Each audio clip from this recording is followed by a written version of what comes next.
Shalom, shalom. I'm going to say Shabbat shalom to those who may be observing Shabbat on this day as I am. I wanted to come this morning and give you all the body of Mashiach, Yashra, and those who haven't joined themselves to her, a word of encouragement. So I came outside this morning to sit on my porch and to read my scriptures and to drink my tea. And I noticed one of my plants had tumbled over.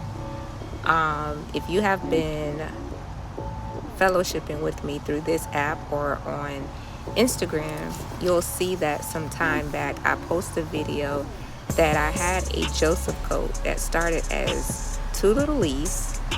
It was one stem and it had 2 leaves, shoots from that leaf. And I had it inside the home and it was not growing. It was, well, I'm going to say it was growing tall, but it wasn't spreading. It started to lose its color and become like very, very light and green color. So that let me know that it wasn't getting the proper oxygen and sunlight that it needed to grow. And so I took it and I repotted it in a different planter and I brought it outside. So let me show you what it looks like now. All of this has grown from those 2 little shoots that I have.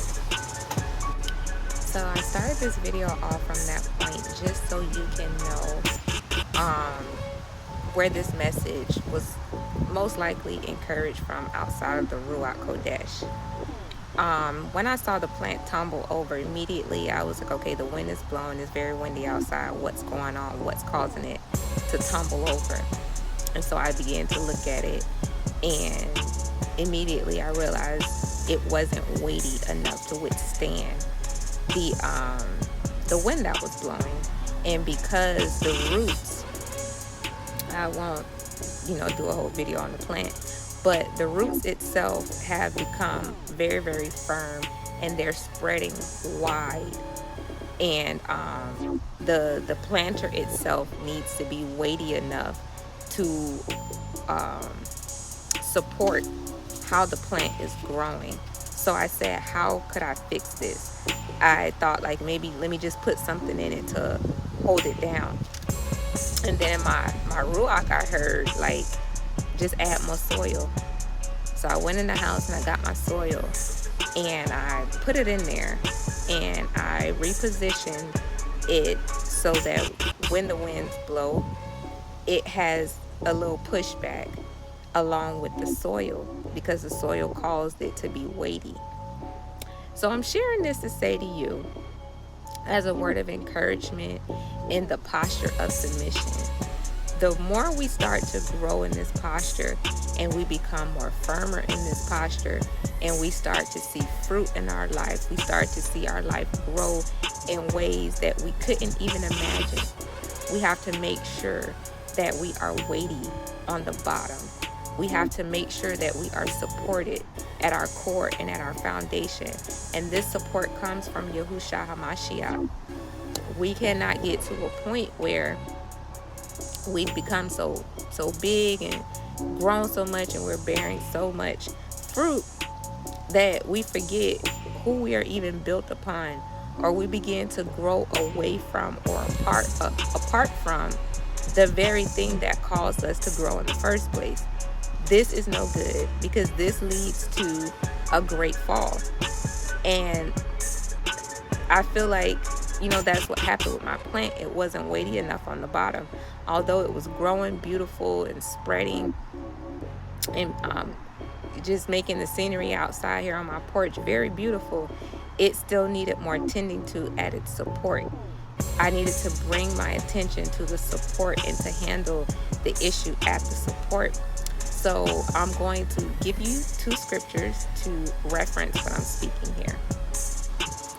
I know it's very windy in my background, but I hope that you all can still hear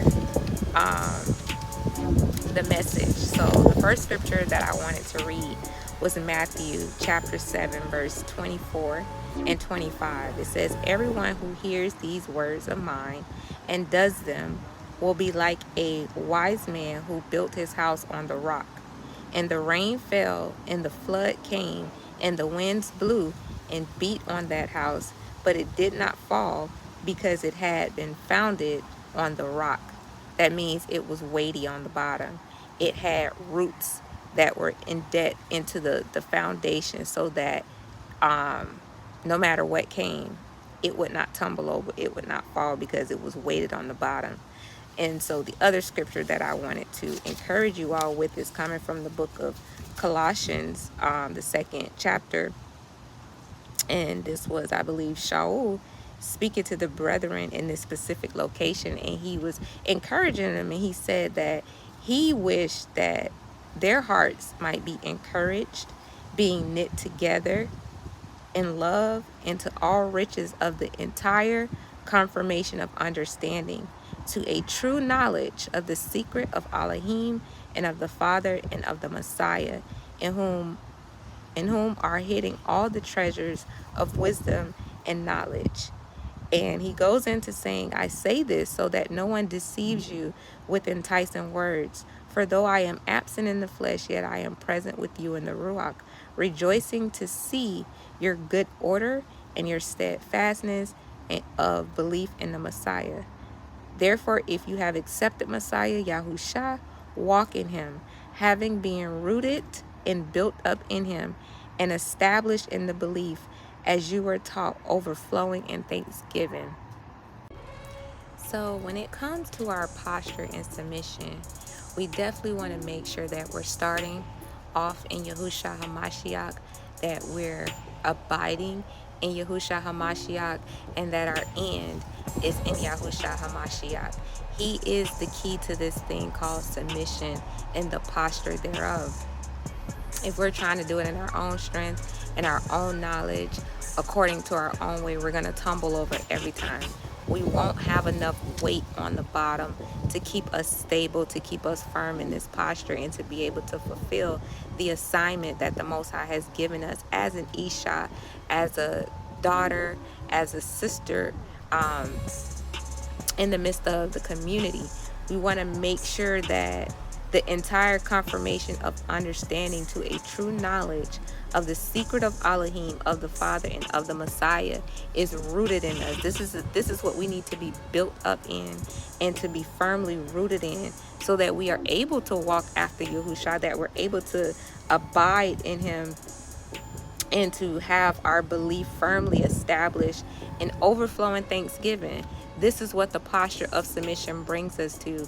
When we are firmly rooted in Yahusha HaMashiach, we are able to carry out our position, our roles, our titles in joy and in thanksgiving. There is not a command that should go forward when you are flowing in this thanksgiving that you are not excited about doing, that you're not putting your best foot forward. And I end on this note. If there are any occulti or akiot that is struggling in the area of submission, do not look outwardly. Begin to look inwardly.